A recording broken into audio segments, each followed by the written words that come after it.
What's up, everybody? MYM here, and today I'm going to bring you guys part 2 of my Tackling Headquarters series, where I'm just going to be showing some headquarters footage and hopefully giving some tips and advice on how you can dominate, either with a team or by yourself. Now, my first episode I actually touched up on pretty much the class you should be using, and the reason I focused most of that video on class makeup is because, you may know all the tips in the world to, like spots and head glitches and, where you want to tackle a headquarters from, whether it's from, the side of it or head on or from the back. But, if you don't have the right class, and by right class I mean like, the right perks, weapons, nades, and equipment, it's going to be a lot harder because, the best player in the world, if they're carrying an infrared Uzi, you're probably not going to be doing too well, no matter the competition. I mean, that's just an extreme example, but, I just wanted to give you guys a makeup of, what you should be doing when trying to take a headquarters. Now, right here, this is a very, what's the word I'm trying to look for? A very unique headquarters because it's in such a secluded part of the map. Now, the people who play TDM and whatnot, this isn't really used part of the map, except it's more just like a transition spot, but the headquarters right on here. And, I make a really stupid mistake here. Instead of turning around and heading out the stairs, I laid prone here hoping to grab some kills and end up not being able to turn back in time. I ended up getting killed because of it. But yeah, for certain maps, there's different parts where you can attack a headquarters, like on Summit, for example. There's a lot of the headquarters are actually out in the open, so what you want to do is, the best part is probably to have your team flank, from where you believe the enemy's spawning from. And generally speaking, you're going to be spawning together with your teammates. Sometimes you're going to spawn on the other side of the map, but that's why equipment like tactical insertion can be really helpful, because you can place it around the headquarters or, around the middle of the map where, even if the enemy's taking it, you can still spawn around the action and not have to travel, 5-10 seconds to get back where, the enemy might have already taken the HQ by then, or you might have already lost it.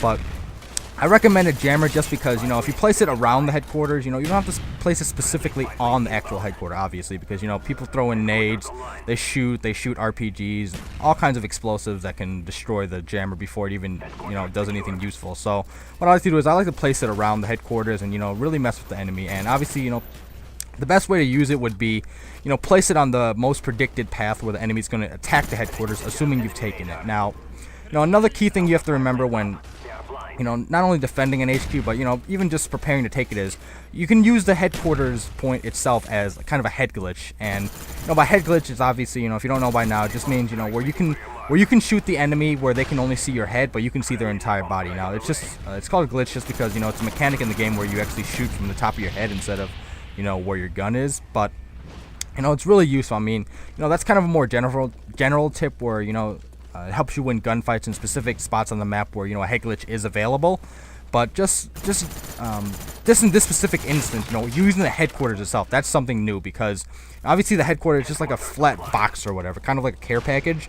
And, if you crouch behind it and you have a really good vantage point of where the enemy is, and obviously, use full advantage because, not all the headquarter locations have good head glitch spots. And, if you can improvise and use the headquarters point itself as one, it's going to go a lot towards, you defending or capturing the headquarters. Because, like that middle HQ that we just took right before this, it's probably the worst HQ in the game. I mean, arguably one of the worst. I mean, because, the middle of the map on launch, it's probably where most of the fighting takes place. And to have a headquarters right in the middle where the highest elevation is, aside from climbing on top of those two crane things, it's a for lack of a better word, it's a bitch to get. And, taking any little part of advantage that you can to help you secure the headquarters, it's going to go a lot towards you, getting to 250 points. And right here coming up, I want to explain something. Now, there's a lot of strategies and whatnot for defending a headquarters.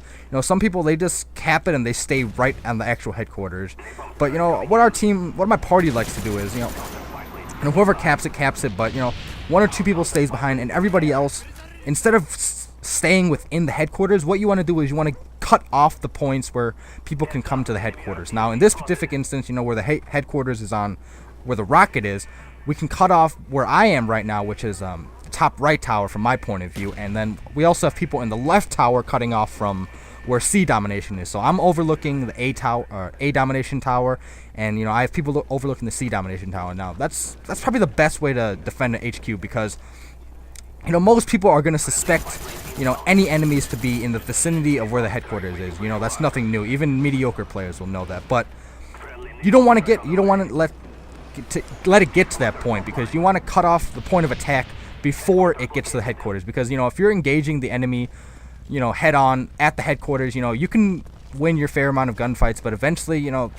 especially if you have the headquarters, your team's not going to keep respawning, whereas they will. So, I mean, very rare instances where you'll keep getting up kills, but it's best that you just have pairs of teammates stationed around the headquarters defending it, preferably in high vantage point. Now, this is a perfect example of a head glitch utilizing the HQ. Now, normally, this is not a really good spot, but I can crouch and they can barely just see my head. And obviously, you don't want to stay here too often, because I can get shot from behind, or they can, if they have a really good aim, they can pick me off from far away. That's the one thing you gotta remember with head glitch spots is, it can be really advantageous to your position, but smart players, they can take you out rather easily. And it's ironic to say that it's a good thing to use, head glitches, but that you can also be taken out easily. But what I'm trying to say is, head glitches are not something new. Most people are going to know what they are. And if say I'm utilizing one, but I'm playing someone smart who knows that specific head glitch, say he got killed by me, or he just thinks I'm there, they can pre-aim on that spot and kill you, whereas you don't know where they are. They know where you are, the specific head glitch you're using, but you don't know where they're coming from. So obviously, you can only account for so many parts of the map that they could possibly come from before it just gets to the point where you're just guessing. And if you guess right, hey, it's on them. But otherwise, like I said, you gotta be careful about overusing head glitches, because eventually, you're gonna piss someone off enough, killing them enough times that they're gonna pre-fire on you, or they're gonna lob some perfect nade, even with flak jacket, and take you out. But yeah, I don't know. I can give more tips on specific instances where you can use parts of the map, but really, head glitch and using cover are the best ways to capture an objective. Obviously, like in domination and whatnot, but specifically for headquarters, I think the game did a really good job of positioning them in specific instances where you can use the environment to your full advantage. Because obviously, you have to win your fair share of gunfights. You have to know when to use your tac nades, your lethal nades, equipment, and all that. But when it comes down to it, if you can kill them more often and more effectively while having the headquarters captured, it's going to go a long way towards you winning the game.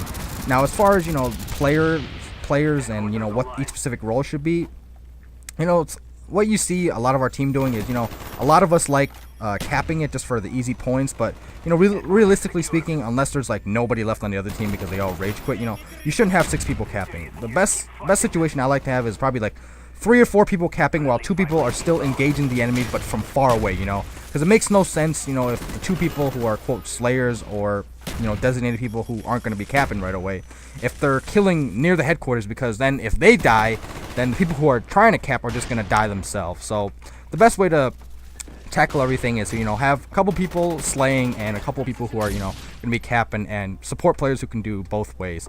But yeah, I'm going to be putting out more headquarters videos to hopefully help you guys out. I hope you guys enjoyed this gameplay. Finished 35-3 with 5 caps and 5 defends. But yeah, let me know what you guys thought in the comments below. Take care, everybody.